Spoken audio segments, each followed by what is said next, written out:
मुंशी प्रेमचंद का जन्म 31 जुलाई 1880 को हुआ। आज हम सब उनके द्वारा लिखित कहानी पंच परमेश्वर को आपके सामने प्रस्तुत करने जा रहे हैं। कहानी कुछ इस प्रकार है। जुम्मन शेख और अली चौधरी में गाढ़ी मित्रता थी। साझे में खेती होती थी। कुछ लेने में भी साझा था। एक को दूसरे पर अटल विश्वास था। जुम्मन जब हज करने गए तब अलगू को अपना घर सौंप गए और अलगू जब कभी बाहर जाते तो जुम्मन को अपना घर सौंप जाते थे। उनमें न खाने पीने का व्यवहार था न धर्म का नाता, केवल विचार मिलते थे। मित्रता का मूल मंत्र भी यही है। एक बूढ़ी खाला मौसी थी।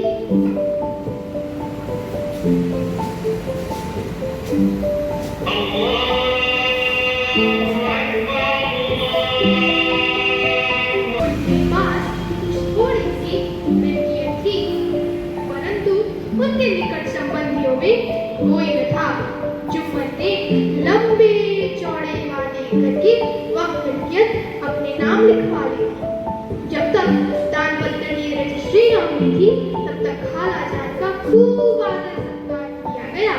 उन्हें खूब स्वादिष्ट पदार्थ खिलाए गए। हलवे पुलाव की वर्षा की गई। पर रजिस्ट्री की मोहर ने एक खातिरदारियों पर की मानो मोहर लगा दी।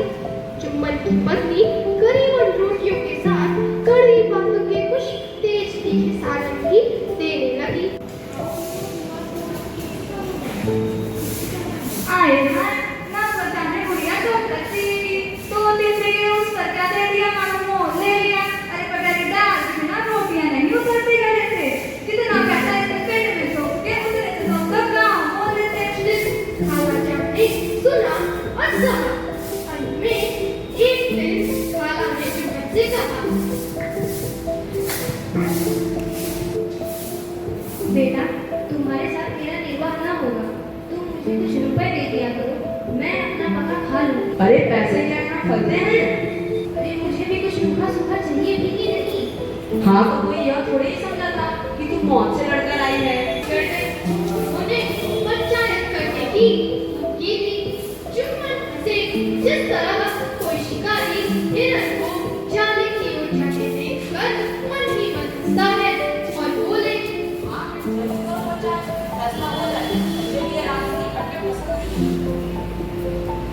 इसके बाद कई दिन तक बूढ़ी खाला हाथ में लकड़ी के आसपास के गांवों में दौड़ती रही। कमर झुककर कमान हो गई थी।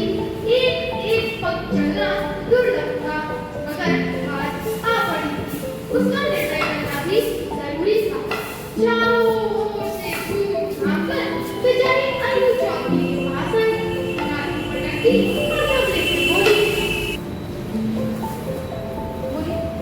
बेटा तुम के 10 दिन के लिए मेरी पंचायत चले आओ।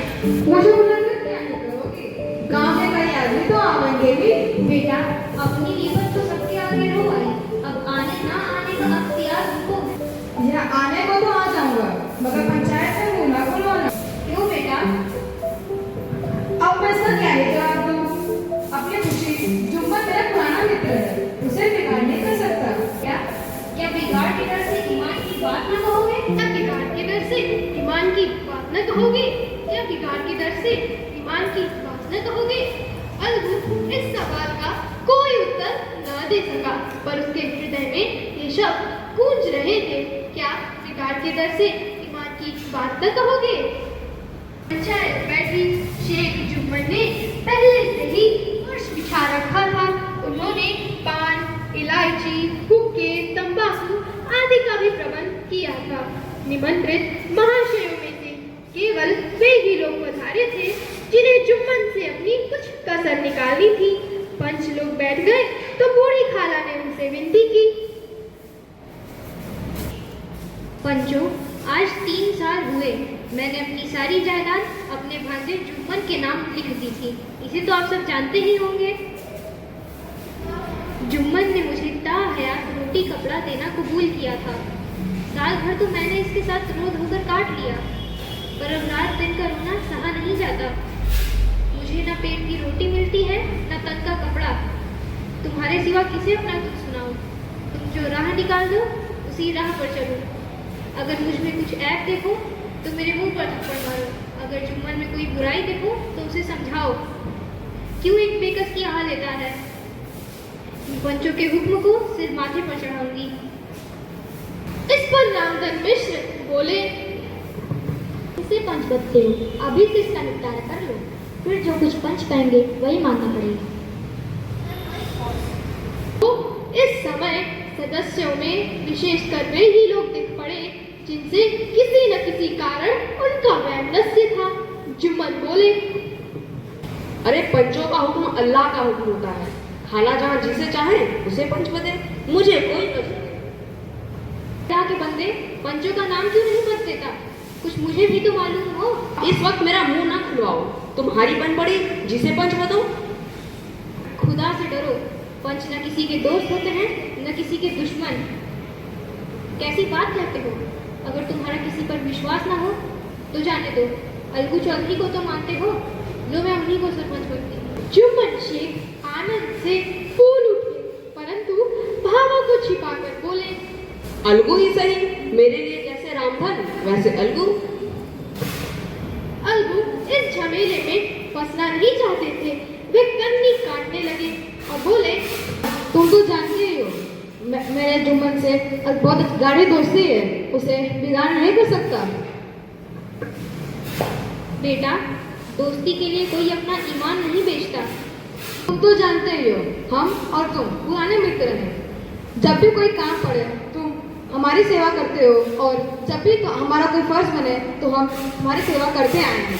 मगर इस वक्त तुम और बूढ़ी खाला मेरे निगाह में बराबर हो। तुम्हें पंचों से जो कुछ अर्जी करनी है तुम करो।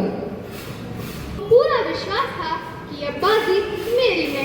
अलग यह सब दिखावे की बात कर रहा है, अतः शांत चित्त होकर बोले, पंचों, 3 साल हुए खाला जान ने अपनी सारी जायदाद मेरे नाम कर दी थी और मैंने उन्हें ताहयात खाना कपड़ा देना कबूल समझा। अरे खुदा गवाह है, मैंने उन्हें आज तक कोई तकलीफ नहीं दी। वो मेरी माँ समान है, उनकी खिदमत करना मेरा फर्ज है। परंतु औरतों में जरा अनबन रहती है, इसमें मेरा क्या बस। खाला जान मुझसे माहवार खर्च अलग मांगती हैं। अब जायदाद जितनी है वह पंचों से छिपी नहीं, उसमें इतना मुनाफा नहीं होता कि मैं उनको माहवार खर्च दे सकूं। इसके अलावा हिब्बानामे में भी माहवार खर्च का कोई जिक्र नहीं, ना तो मैं भूल कर भी इस झमेले में न पड़ता। बस मेरी ओर से इतना ही, इसके अलावा पंचों का अख्तियार, वे जो फैसला चाहे सुनाए। अलगू जुम्मन से सवाल जवाब करना शुरू करता है, तब जुम्मन परेशान हो जाता है। वह तो इसी से में अलगू ने फैसला सुनाया। उन्होंने इस मामले पर फैसला किया है कि उन्हें यह निजी संकेत मालूम होता है कि खाला जान को माहवार खर्च दिया जाए। उनकी जायदाद से इतना मुनाफा तो अवश्य होता है कि उन्हें माहवार खर्च दिया जाए। बस पंचों का यही फैसला है।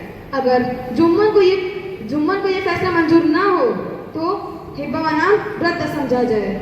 फैसला सुनते ही जुम्मन सन्नाटे में आ गया। जो अपना मित्र हो वह शत्रु का व्यवहार करे और गले पर छुरी फेरे, इसे समय का हेर फेर के सिवा और क्या कहे। रामधन मिश्र और अन्य पंच अलगू चौधरी की इस नीति परायणता की प्रशंसा जी खोल कर रहे थे। वे इसका नाम पंचायत है। दूध का दूध और पानी का पानी कर दिया। दोस्ती दोस्ती की जगह है, किंतु धर्म का पालन करना मुख्य है। ऐसे ही सत्यवादियों के बल पर हमारी पृथ्वी अस्थैर्य है, वरना कब की रसातल हो चली जाती। इस फैसले ने अलगू और जुम्मन की दोस्ती को जड़ से मिला दिया। अब वे साथ साथ बात करते दिखाई न देते। इतनी पुरानी मित्रता रूपी वृक्ष सत्य का एक झोंका भी ना सह सकी। वे मिलते जुलते तो थे, मगर उसी तरह जैसे तलवार से ढाल मिलती है। अच्छे कामों की स्थिति में बड़ी देर लगती है, पर बुरे कामों की सिद्धि में यह बात नहीं होती। जुम्मन बदला लेने का अवसर जल्दी मिल गया। पिछले साल अलगू चौधरी बटेसर से बैलों की एक बहुत अच्छी कोई लाए थे। बैल 50 जाति के सुंदर बड़े बड़े सींगों वाले थे। दैवियों से जुम्मन की पंचायत के 1 महीने बाद इस जोड़ी का एक बैल मर गया। जुम्मन ने दोस्तों से कहा,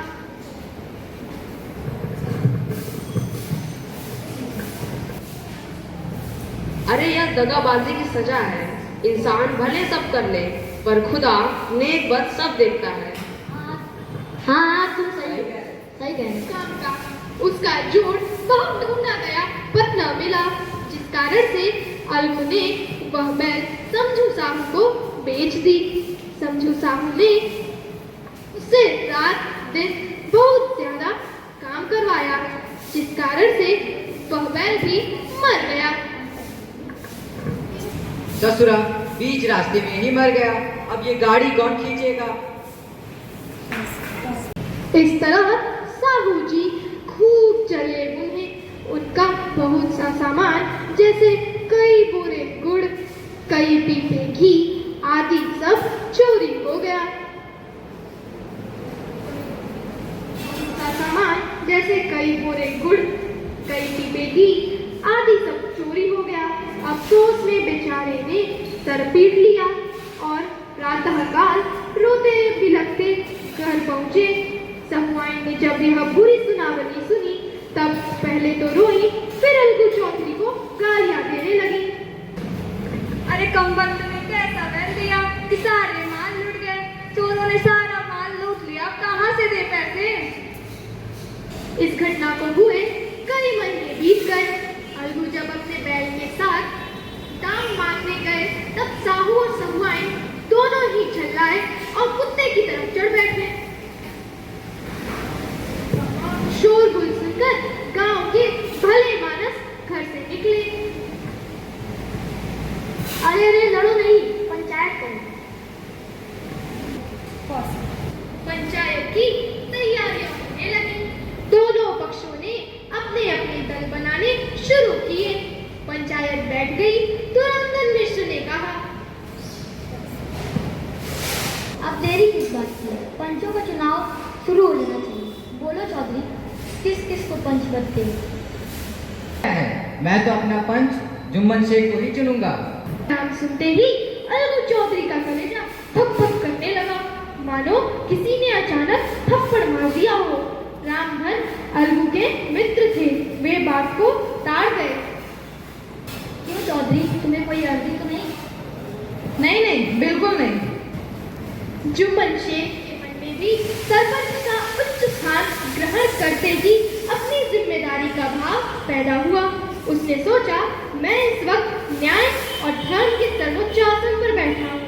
मेरे मुख से इस समय जो कुछ निकलेगा वह देववाणी के समान है और देववाणी में मेरे मनोविकारी का कदापि समावेश न होना चाहिए। मेरा सत्य से जी भर के लिए भी चलना उचित नहीं। अंत में जुम्मन ने फैसला सुनाया। अलगू चौधरी और समझू साहू, पंचों ने तुम्हारे मामले में अच्छी तरह विचार किया और समझू साहू के लिए यह उचित होगा कि वह बैलों का पैसा दे दे। जिस वक्त समझू साहू ने बैल लिया उसे कोई बीमारी न थी। उसकी मृत्यु केवल इस कारण हुई कि उससे बहुत कठिन परिश्रम लिया गया और उसके दाने चारे का भी कोई इंतजाम न किया गया। समझू साहू ने बैल को जानबूझकर मारा है, इसलिए उससे सजा मिलनी चाहिए।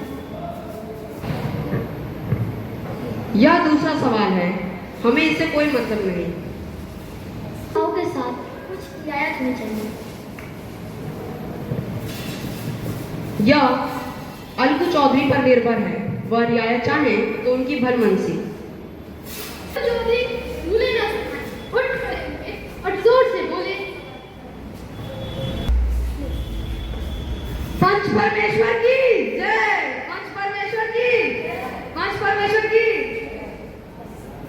चारों ओर प्रतिध्वनि होने के पश्चात जुम्मन अलगू के पास आए और उनके गले लिपट कर बोले, भैया, जब से तुमने मेरी पंचायत की है तब से मैं तुम्हारे प्राण का घातक शत्रु बन गया था, पर आज मुझे ज्ञात हुआ कि पंच के पद पर बैठकर न कोई किसी का दोस्त है न कोई किसी का दुश्मन, न्याय के सिवा उसे और कुछ नहीं सूझता। मुझे विश्वास हो गया है कि पंच की जबान से खुदा बोलता है। अलगू रोने लगे। इस पानी से दोनों के दिलों का मैल धुल गया। मित्रता की मुरझाई हुई लता फिर हरी हो गई। धन्यवाद।